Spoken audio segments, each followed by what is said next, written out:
Image news का प्रायोजक dish home Fibernet presents mega 5 खुशी को अपग्रेड।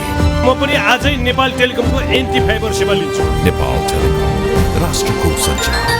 द बेस्ट सौर्य सिमेन्ट रिद्धि सिद्धि सिमेन्ट गुणस्तर को नयाँ स्तर। 4,000 यातायात व्यवसाय तथा 10,000 गाडीहरू जस्तै तपाईँ पनि ढुक्क हुनुहोस्। जगदम्बा सुपर साइन तथा ग्याल्वा प्लस जस्ता पाता जीवन भरको भरोसा र नयाँ जमानाको ग्लो एन्ड लभली।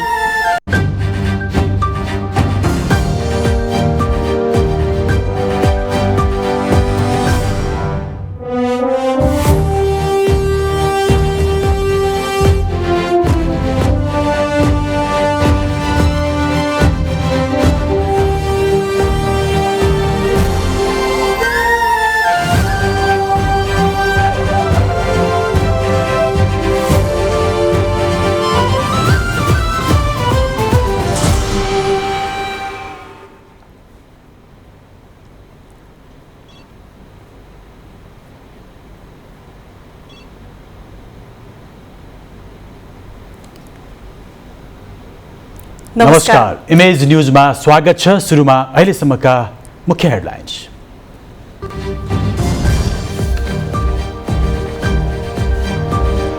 एसपीपीमा आबद्ध नहुने सरकारी निर्णय कार्यान्वयनमा परराष्ट्र मन्त्रालय मार्फत अमेरिकालाई पठाइयो आधिकारिक पत्र।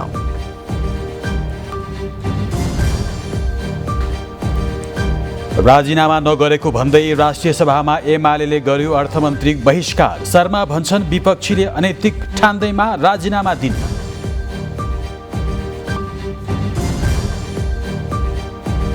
नेपाललाई कुनै सामरिक वा रणनीतिक गठबन्धनमा प्रवेश नगराउने सरकारी प्रतिबद्धता। राष्ट्रिय हित र असंलग्न परराष्ट्र नीति विपरीत गतिविधि नगर्ने प्रण। एकीकृत समाजवादीको केन्द्रीय परिषदको प्रथम बैठक काठमाडौँमा सुरु। आगामी निर्वाचनमा 20 लाख मत ल्याउने गरी तयारी थाल्न अध्यक्ष नेपालको निर्देशन। चीनको बीआरआई विरुद्ध G7 राष्ट्रहरूले घोषणा गरे PGII योजना। अन्य तथा मध्यम विकसित देशका $6 बिलियन लगानीको घोषणा। र स्कटल्यान्ड सिरिजका लागि नेपाली क्रिकेट टोलीको बिदाई। आगामी असार 29बाट प्रतिस्पर्धा। एनआरटी प्री सिजन टुरका लागि मलेसिया प्रस्थान।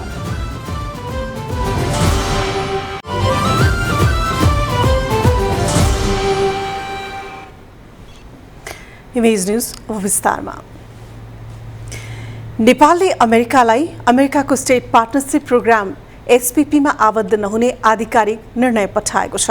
आज राष्ट्रिय सभाको बैठकमा गृहमन्त्री बालकृष्ण खाँडले एसपीपीमा आबद्ध नहुने भनी मन्त्री परिषदले गरेको निर्णय परराष्ट्र मन्त्रालय मार्फत अमेरिकी सरकारलाई पठाइएको जानकारी गराउनु भएको हो। चौतर्फी प्रश्न उठेपछि गत असार 6 गते बसेको मन्त्री परिषद बैठकले एसपीपीमा सहभागी नहुने भन्दै यसबारे अमेरिकी सरकारलाई पत्र लेखेर जानकारी गराउने निर्णय गरेको थियो।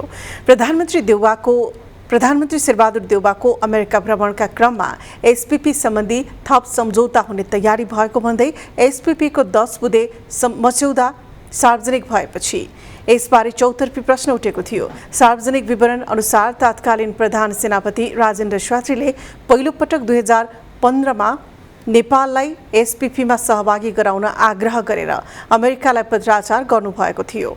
नेपालले 2017मा फेरि अमेरिकालाई पत्र लेखेर एसपीपीमा सहभागी गराउन आग्रह गरेको र त्यसको 2 वर्षपछि 2019मा अमेरिकाले नेपाल एसपीपीमा आबद्ध भएको सार्वजनिक गरेको थियो।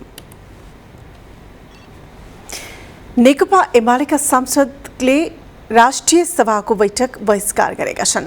सभाध्यक्ष गणेश प्रसाद तिमिल्सिनाले अर्थमन्त्री जनार्दन शर्मालाई आगामी आर्थिक वर्षको विनियोजन विधेयकमाथि सांसदहरूले उठाएको सवालको जवाब दिन रोस्टरमा बोलाउने बित्तिकै एमालेका सांसदहरूले बैठक बहिष्कार गरेका हुन्। एमाले सांसद देवेन्द्र दाहालले बजेट निर्माणका क्रममा अर्थमन्त्रीको भूमिका प्रभावकारी नभएको तथा अनधिकृत मानिसलाई संलग्न गराएको आरोप लगाउनुभयो। प्रश्न उठेपछि मार्ग प्रशस्त गर्नुपर्नेमा अर्थमन्त्रीले त्यसो नगरेको भन्दै उहाँले आपत्ति जनाउनुभयो। त्यस लगतै एमाले सांसद बैठक बहिष्कार गरेर बाहिर गएका थिए। सभाध्यक्ष तिमिल सिन्हाले बैठक बहिष्कार नगर्न पटक पटक आग्रह गरे पनि एमाले सांसदले आग्रह टेरेनन्। एमाले सांसदको बहिष्कारकै बीचमा अर्थमन्त्री शर्माले जवाब दिनुभएको थियो। अर्थमन्त्री जनार्दन शर्माले विपक्षलाई अनैतिक लाग्दैमा आफूले राजीनामा नदिने स्पष्ट पार्नु भएको छ। विनियोजित बजेटका विषयमा राष्ट्रिय सभाका सांसदहरूले उठाएका प्रश्नहरूको जवाब दिँदै अर्थमन्त्री शर्माले करका दर परिवर्तन भएको विषयमा आफू र सरकार जवाबदेही र जिम्मेवार समेत रहेको बताउनुभयो। करका दर हेरफेर गर्ने अधिकार अर्थमन्त्रीमा निहित रहेको उहाँले जवाब दिनुभयो। मन्त्री शर्माले आगामी आर्थिक वर्षको बजेट अर्थमन्त्रीको व्यक्तिगत नभएर प्रतिष्ठित व्यवसायी, अर्थविद, नागरिक र सबै सांसदहरूसँगको सुझावको आधारमा ल्याएको दावी गर्नुभयो। बजेट कार्यान्वयन हुँदा औद्योगिकरण, उत्पादन र आयात प्रतिस्थापनमा आउने परिवर्तनले सबै विषय पुष्टि गर्ने उहाँको भनाइ थियो।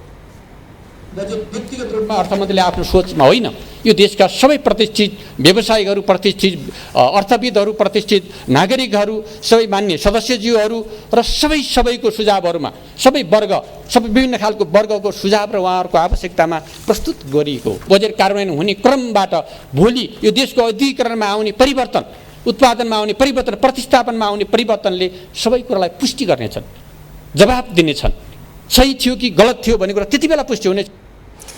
अर्थमन्त्री शर्माले बजेट कार्यान्वयन हुँदा सरकारका संरचनालाई सुदृढ गर्ने कानुनहरूलाई राम्रो बनाउने भन्दै जनतालाई कार्यक्रम कार्यान्वयनमा सहभागी गराउने विषय बजेटमा उल्लेख गरेको बताउनुभयो। परराष्ट्र मन्त्री डाक्टर नारायण खड्काले नेपाललाई कुनै पनि सामरिक वा रणनीतिक गठबन्धनमा प्रवेश नगराउने बताउनु भएको छ। राष्ट्रिय सभा बैठकमा विनियोजन विधेयक 2079 मा परराष्ट्र मन्त्रालय अन्तर्गत उठेका प्रश्नको जवाब दिँदै उहाँले राष्ट्रिय हित र असंलग्न परराष्ट्र नीतिको विपरीत हुने गरी कुनै सामरिक वा रणनीतिक गठबन्धनमा नेपाललाई प्रवेश नगराउने प्रश्न गर्नुभयो। सरकारले अवलम्बन गरेका नीतिका कारण अन्तर्राष्ट्रिय क्षेत्रमा नेपालको प्रतिष्ठा बढेको बताउँदै मन्त्री खड्काले अन्तर्राष्ट्रिय मञ्चमा नेपालको उपस्थिति थप प्रभावकारी देखिएको बताउनुभयो। सरकारले अवलम्बन गरेको नीतिको फलस्वरूप अन्तर्राष्ट्रिय क्षेत्रमा नेपालको प्रतिष्ठा अझ बढेको छ। छिमेकी मित्र राष्ट्र, दक्षिण एसियाली मुलुक, प्रमुख शक्ति राष्ट्र, विकास साझेदार लगायत सबै राष्ट्रहरूसँगको सम्बन्ध अझ मैत्रीपूर्ण एवं सहयोगात्मक बनेको छ। अन्तर्राष्ट्रिय क्षेत्रमा तथा उपक्षेत्रीय मञ्चमा नेपालको उपस्थिति थप प्रभावकारी देखिएको छ।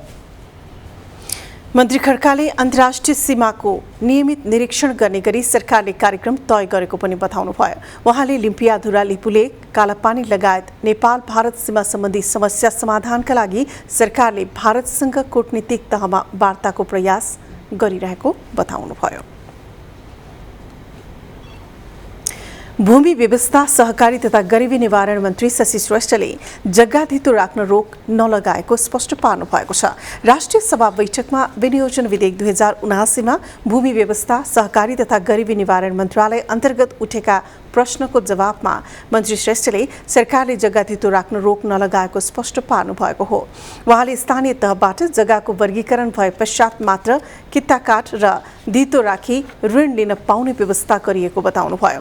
मन्त्री श्रेष्ठले हालका लागि भने जग्गाको किसिम कृषि क्षेत्र हो कि गैर कृषि क्षेत्र हो भने मात्रै खुलाए पुग्ने व्यवस्था गरेको बताउनुभयो। उहाँले भू उपयोग ऐनले जग्गाको वर्गीकरण गर्ने अधिकार स्थानीय तहलाई दिएको भन्दै संघीय सरकारले जग्गाको वर्गीकरण गर्न नमिल्ने बताउनुभयो।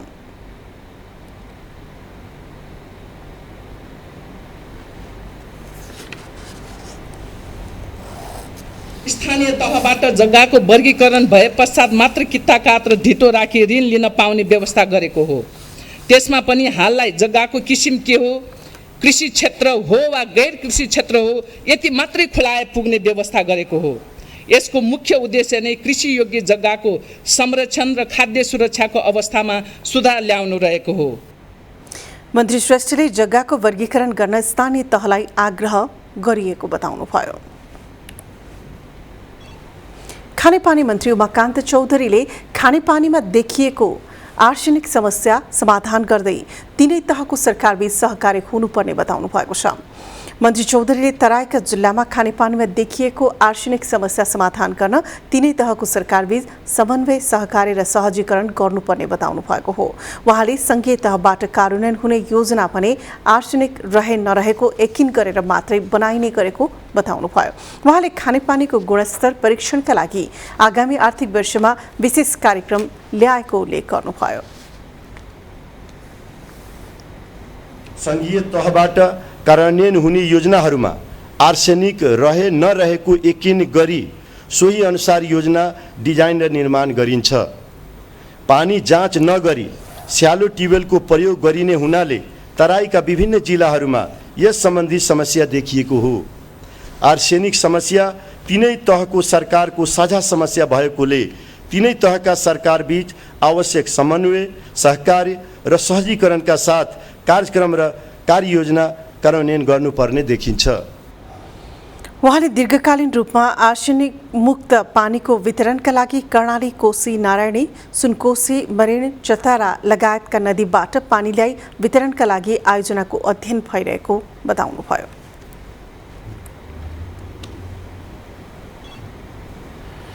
नेपाल कम्युनिस्ट पार्टी एकीकृत समाजवादीका अध्यक्ष माधव कुमार नेपालले आगामी प्रतिनिधि सभा र प्रदेशसभा निर्वाचनमा पार्टीले 20 लाख मत प्राप्त गर्नुपर्ने बताउनु भएको छ।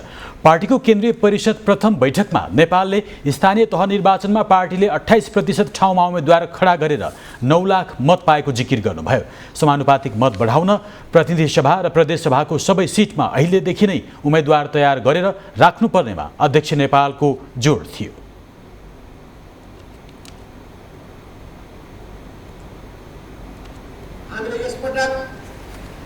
झन्डै 28% उम्मेदवार खडा गर्दाखेरि हामीले 9 लाख मत प्राप्त गऱ्यौँ भने यदि हामीले सबै ठाउँमा उम्मेदवार खडा गरेको भए योभन्दा दोब्बर 73 मत प्राप्त गर्न सक्ने थियौँ। कम्तीमा पनि 20 लाखको सेरोफेरोमा हामीले मत प्राप्त गर्न सक्ने थियौँ। 20 लाखको सेरोफेरोमा मत प्राप्त गर्ने हो भने हाम्रो प्रतिनिधि सभा र प्रदेश सभामा केही सिटहरू सुरक्षित हुनेछ।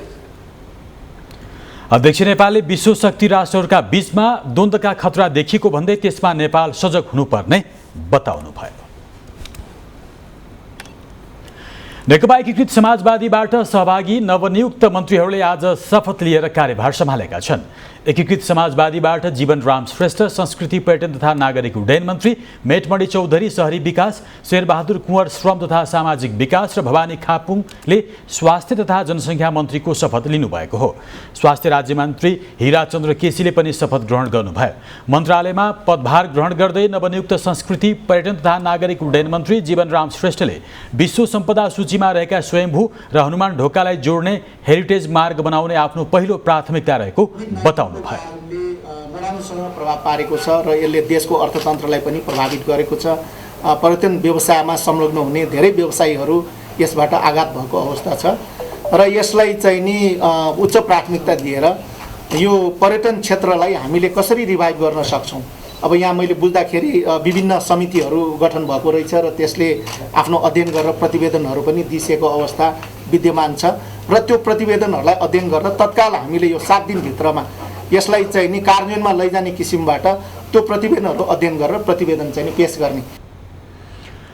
नवनियुक्त शहरी विकास मन्त्री मेटमणि चौधरीले नेताहरू घमण्डी भएकाले देश अघि बढ्न नसकेको दावी गर्नुभयो। उहाँले मुलुक चलाउने मान्छे घमण्डी भइन्जेल देश अघि बढ्न नसक्ने जिकिर गर्दै इमान्दारिताको खाडल भर्नुपर्ने बताउनुभयो। मुलुक चलाउने मान्छे पनि घमण्डी भइन् र तपाईँ कर्मचारी साथीहरू के हुनुहुन्छ मलाई थाहा छैन भन्न के भन्नु होइन, तर हामीले आफ्नो तर्फबाट पनि जे गर्नुपर्ने हो त्यो गरिरहेछौँ। अब लुप होलहरू खोज्ने, आफ्नो बचावटको लागि लुप होलहरू खोज्ने हामी नेताहरू पनि, तपाईँहरू मात्रै नभनौँ हामी नेताहरू पनि आफूलाई संरक्षण अथवा सेफ गरेर कानुन बनाउन खोज्ने। त्यसैले फ्रिक्वेन्टली अब मुलुकलाई धेरै इमान्दारीपूर्वक योगदान गरौँ, मुलुक अगाडि जान सक्छ। देश बनाउन सुदृढ र सशक्त प्रतिबद्धता आवश्यक रहेको उहाँको भनाइ थियो।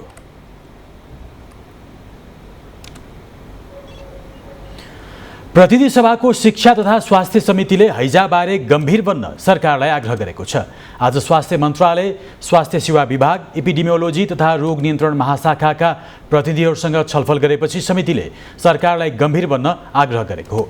समितिमा औषधिको मूल्य वृद्धिका विषयमा पनि छलफल भएको थियो। समितिले गुणस्तरहीन औषधि खरिद नगर्न, उचित मूल्य समायोजन गर्न र म्याद गुज्रेका औषधि खरिद नगर्न सरकारलाई ध्यानाकर्षण गराएको छ। बैठकमा एपिडेमियोलोजी तथा रोग नियन्त्रण महाशाखाका निर्देशक चुमनलाल दासले हैजाबाट बच्न आम नागरिक नै सजग रहनुपर्ने बताउनुभयो। उहाँले अहिलेसम्म महाशाखाले परीक्षण गरेको ठाउँमध्ये ललितपुरको सानेपा र काठमाडौँको बागबजार, दिल्ली बजारको पानी प्रदूषित फेला परेको जानकारी दिनुभयो। निर्देशक दासले बागबजारमा देखिएको हैजाको प्रकृति गम्भीर रहेको भन्दै सरकारले हैजा फैलिनबाट रोक्न विभिन्न कदम चालिरहेको र अस्पतालहरूलाई तयारी अवस्थामा बस्न भनेको बताउनुभयो। राप्रपा नेपालका अध्यक्ष कमल थापाले नेपाल विदेशी शक्ति राष्ट्रको क्रीडास्थल बन्न थालेको टिप्पणी गर्नुभएको छ। काठमाडौँमा भएको कार्यक्रममा अध्यक्ष थापाले लोकतन्त्र स्थापनाको 16 वर्षमा देशको अवस्था फर्केर पुरानै अवस्थामा आइपुगेको बताउनुभयो। उहाँले पछिल्लो समय देशको राजनीति केही दलका नेताहरूको कब्जामा रहेको भन्दै देशलाई आफ्नो मुठ्ठीमा लिएका केही नेताहरूले सर्वसत्तावाद लाद्न थालेको आरोप समेत लगाउनुभयो।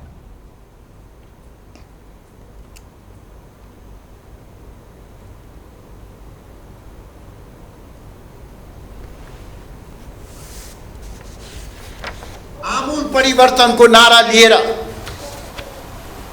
जनतालाई मालिक बनाउने, आर्थिक विकास र समृद्धि हासिल गर्ने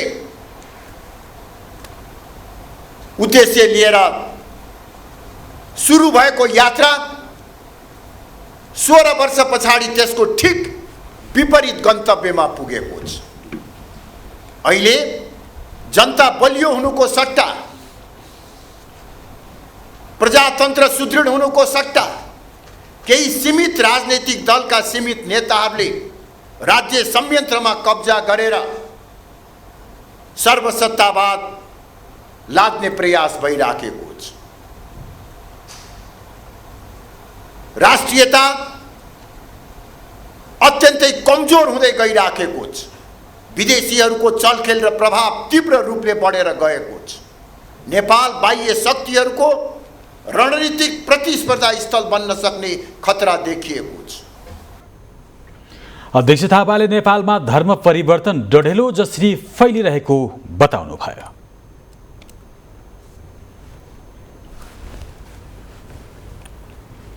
पालो भएको छ ब्रेकको, त्यसअघि बाँकी मुख्य हेडलाइन्स।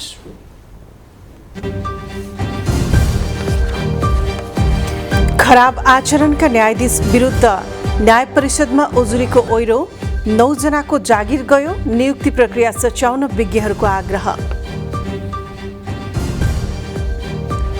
प्रहरी महानिरीक्षक नियुक्ति विरुद्धको मुद्दा आज पनि हेर्दैमा अर्को सुनवाई असार 19मा कैदी बन्दीलाई मताधिकारबाट वञ्चित नगर्न सर्वोच्चको आदेश। र विदेशी मुद्रा सञ्चित बढाउनु भएका सरकारी प्रयासको प्रभाव शून्य, 11 महिनामा 17 खर्ब 13 अर्बको आयात, संरचनागत समस्यामा सुधार खोज्न विज्ञको सुझाव।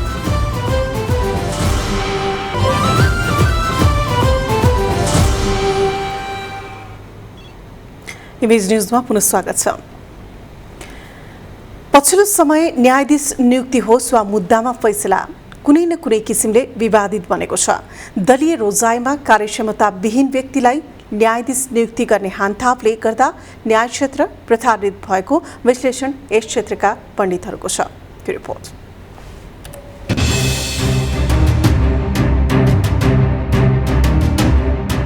काठमाडौँ जिल्ला अदालतका न्यायाधीश राजकुमार कोइराला र अधिवक्ता रुद्र पोखरेल बीचको घुस लेनदेनको अडियो सार्वजनिक भएपछि न्याय परिषदले न्यायाधीश कोइरालामाथि छानबिन गर्न 3 सदस्यीय छानबिन समिति गठन गरेको छ। छानबिन समितिले कस्तो प्रतिवेदन बुझाउँछ त्यो पछिको विषय हो। तर नेपालको न्यायिक इतिहासलाई हेर्ने हो भने 27 वर्षको अवधिमा विवादित फैसला गर्ने 9 जना न्यायाधीशलाई बर्खास्त गरेको न्याय परिषदको तथ्याङ्क छ।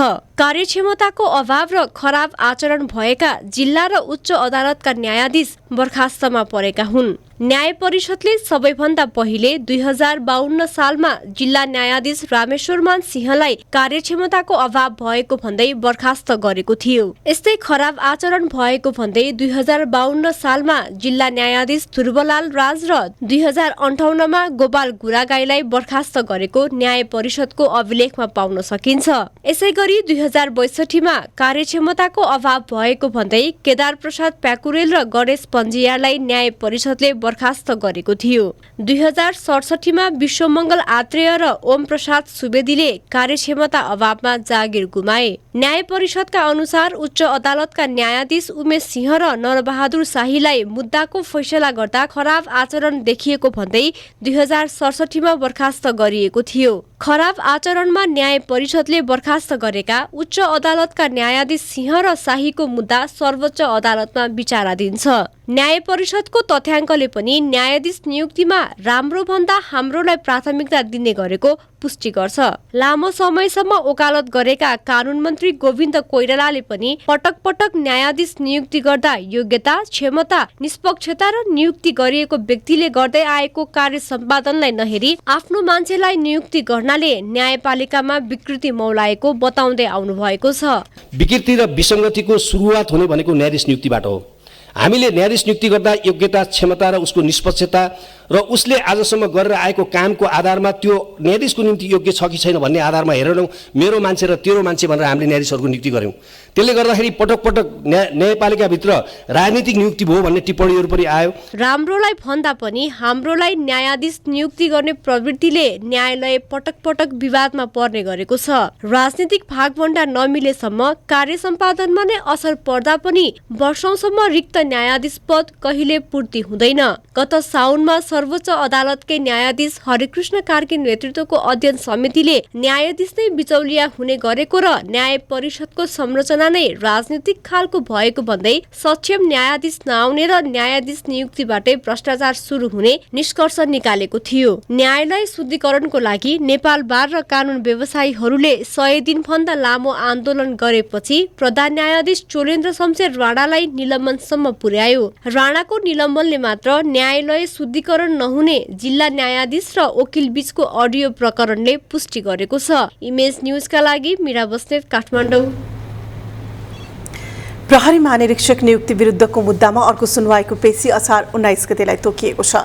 कायम मुकायम प्रधान न्यायाधीश दीपक कुमार कार्की र न्यायाधीश कुमार चुडालको संयुक्त इजलासमा भएको सुनवाई नसकिएपछि इजलासले मुद्दा हेर्दैमा राखेर असार 19 गतेलाई अर्को पेशी तोकिएको हो। इजलासमा आज सरकारका तर्फबाट महान्यायाधिवक्ता खम्बा बहादुर खाती, सहन्यायाधिवक्ताहरू खेमराज गेवाली, हरिदत्त जोशी, शोभाकान्त भण्डारी र नायब महान्यायाधिवक्ता कृष्णजीवी घिमिरेले बहस गर्नुभएको थियो।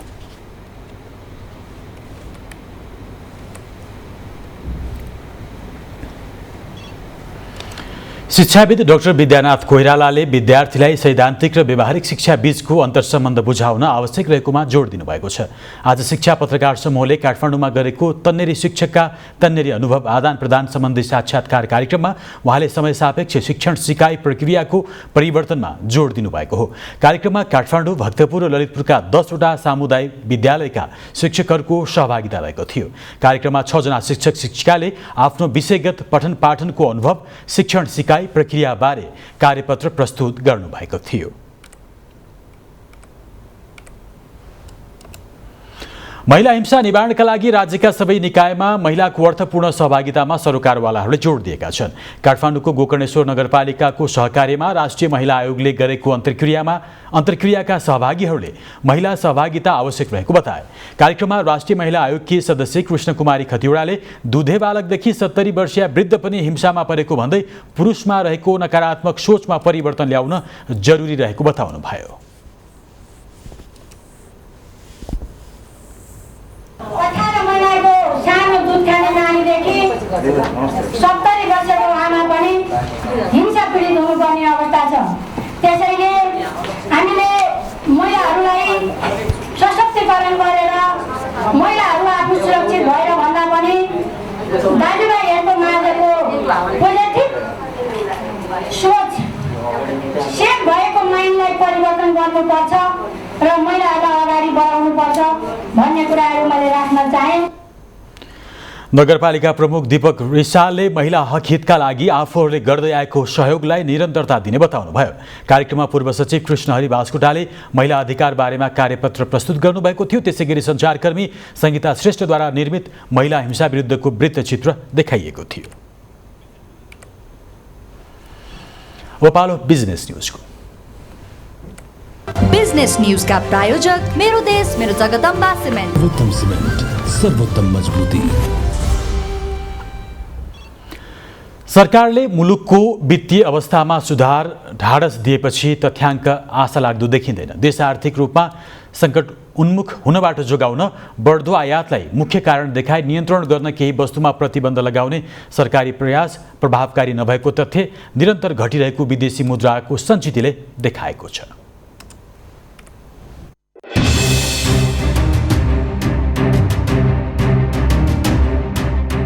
चालू आर्थिक वर्षको 11 महिनाको प्रतिवेदन सार्वजनिक गर्दै भन्सार विभागले 17 खर्ब 63 अर्बको आयात भएको देखाएको छ। गत वर्ष सोही अवधिमा 13 खर्ब 83 अर्बको सामान आयात भएको थियो। अघिल्लो वर्षको तुलनामा यो वर्ष 27% सामान आयातमा वृद्धि भएको छ, जसमा भारतबाट 11 खर्ब, चीनबाट 2 खर्ब 44 अर्ब, अमेरिकाबाट 47 अर्ब 73 करोड, इन्डोनेसियाबाट 46 अर्ब 27 करोड र युएईबाट 43 अर्ब 96 करोडको सामान आयात भएको पाइएको छ। यसैगरी अर्जेन्टिना, अस्ट्रेलिया, मलेसिया लगायतका मुलुकबाट अरबौंको सामान आयात हुँदा नेपालले जम्मा 1 खर्ब 73 अर्बको सामान निर्यात गरेको छ। मुलुकको विदेशी मुद्रा सञ्चितको अवस्थामा सुधार हुनुको साटो कमी हुँदै गएको देखिन्छ। गत वर्षको अन्त्यमा 13 खर्ब 79 अर्ब रहेको कुल विदेशी विनिमय सञ्चित चालू वर्षको वैशाखसम्ममा 11 खर्ब 46 अर्बमा झरेको छ। अहिलेको सन्दर्भमा विदेशी मुद्रा सञ्चित वृद्धि गर्न संरचनागत समस्यामा सरकार र राष्ट्र ब्याङ्कले सुधार गर्नुपर्ने पूर्व अर्थमन्त्री डाक्टर युवराज खतिवडा बताउनुहुन्छ।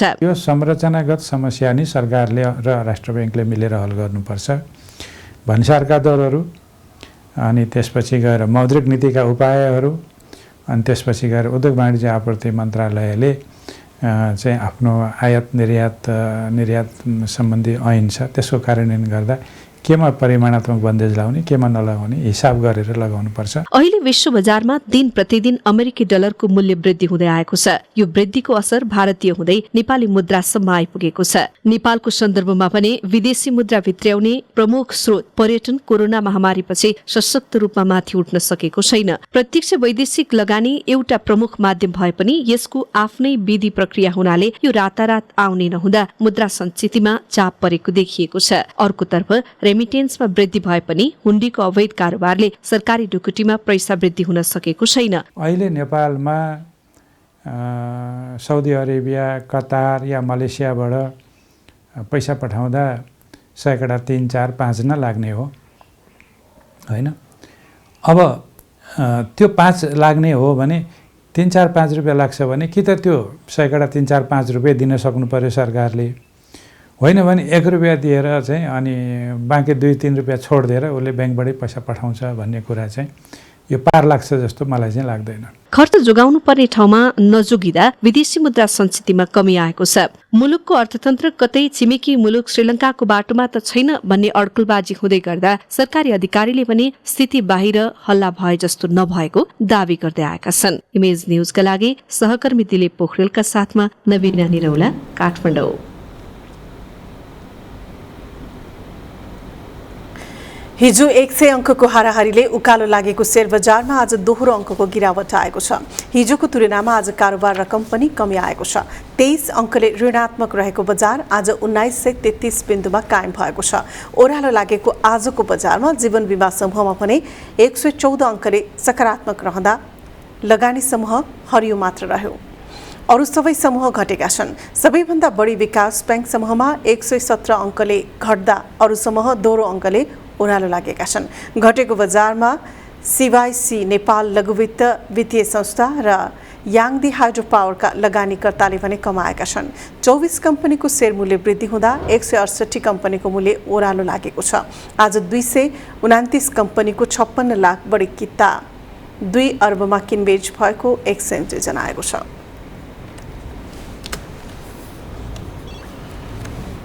ऊर्जा, जलस्रोत तथा सिंचाई मन्त्री पम्फा भूषालले आगामी 2 वर्षभित्र सबै नेपालीका लागि विद्युत सेवा पुग्ने दावी गर्नुभएको छ। मन्त्री भूषालले आफूले मन्त्रालय सम्हालेपछि मासिक 20 युनिटसम्म बिजुली खपत गर्ने 26 लाख ग्राहकले निःशुल्क विद्युत सेवा पाएको बताउनुभयो। उहाँले सिंचाइमा प्रयोग हुने विद्युतमा 75% सहुलियत दिने गरी प्रति युनिट 2 रुपियाँसम्म महसुल कायम गरिएको तथा खानेपानीतर्फ इनर्जी शुल्क करिब 50%ले घटाइएको जानकारी दिनुभयो। मन्त्री भूषालले आगामी आर्थिक वर्षदेखि हरेक वर्ष करिब 700 देखि 1000 मेगावाट विद्युत नेपालको विद्युत प्रणालीमा थपिँदै जाने बताउनुभयो। बिजनेस न्यूज का प्रायोजक मेरो देश मेरो जगदम्बा सिमेन्ट। सर्वोत्तम सिमेन्ट, सर्वोत्तम मजबुती। इमेज न्यूजमा फेरि पनि पालो ब्रेककै, त्यसअघि बाँकी मुख्य हेडलाइन्स।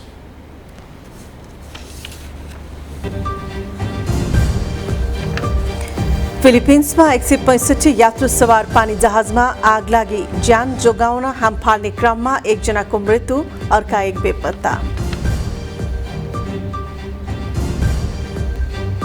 मलेसियामा सम्पन्न एससीसी महिला टी20 च्याम्पियनसिपमा सहभागी टोली स्वदेश फिर्ता, धेरै अभ्यासको खाँचो रहेको कप्तान छेत्रीको भनाई।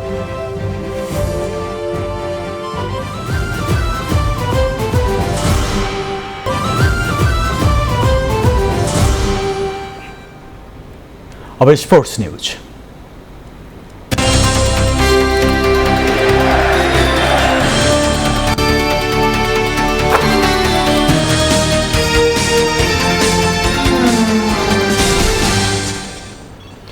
क्यानाडा विरुद्धको 2 एकदिवसीय खेल र आइसिसी विश्वकप क्रिकेट लिग 2 अन्तर्गत स्कटल्यान्ड भ्रमण गर्न लागेको नेपाली राष्ट्रिय क्रिकेट टोलीलाई आज बिदाई गरिएको छ। नेपाल क्रिकेट सङ्घ क्यानले आज एक कार्यक्रमको आयोजना गरेर सन्दीप लामिछानेको कप्तानीमा रहेको 14 सदस्यीय राष्ट्रिय क्रिकेट टोलीको बिदाई गरेको हो। टोलीलाई राष्ट्रिय खेलकुद परिषदका सदस्य सचिव टङ्कलाल घिसिङ, क्यान अध्यक्ष चतुरबहादुर चन्द, कोषाध्यक्ष रोशन सिंह लगायतले बिदाई गर्नुभयो।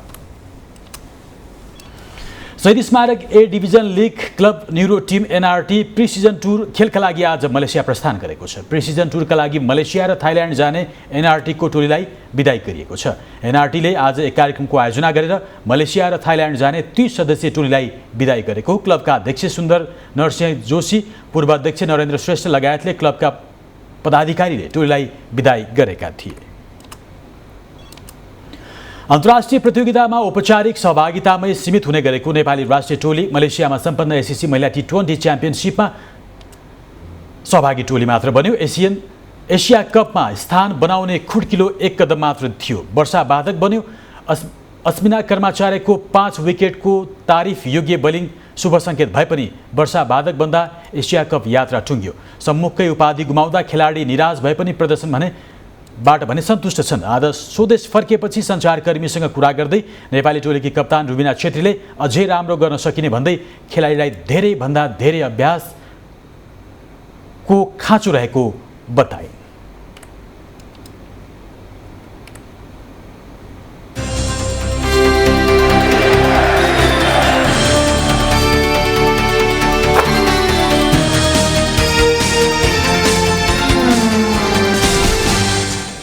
अब वेदर अपडेट।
जाँदा जाँदै अहिलेसम्मका मुख्य हेडलाइन्स फेरि एकपटक।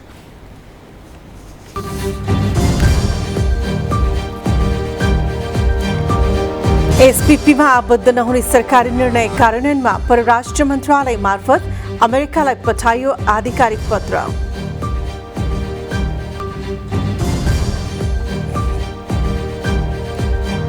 राजीनामा नगरेको भन्दै राष्ट्रिय सभामा एमाले गर्यो अर्थमन्त्रीको बहिष्कार। शर्मा भन्छन् विपक्षीले अनैतिक ठान्दैमा राजीनामा दिनु।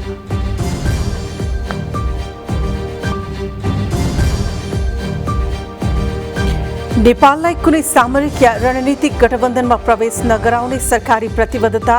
राष्ट्रिय हित र असंलग्न परराष्ट्र नीति विपरीत गतिविधि नगर्ने प्रण। एकीकृत समाजवादीको केन्द्रीय परिषदको प्रथम बैठक काठमाडौँमा सुरु। आगामी निर्वाचनमा 20 लाख मत ल्याउने गरी तयारी थाल्न अध्यक्ष नेपालको निर्देशन।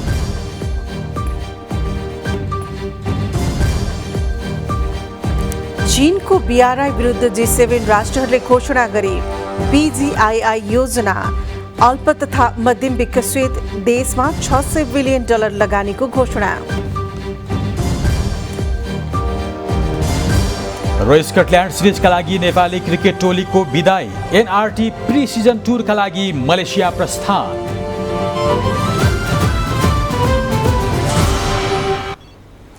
हवस् त इमेज न्युज अहिलेलाई सक्यो। इमेज न्युज तपाईँले हाम्रो वेबसाइट imagekhabar.com मा हेर्न सुन्न अनि पढ्न सक्नुहुनेछ। इमेज च्यानल हेर्दै रहनुहोला।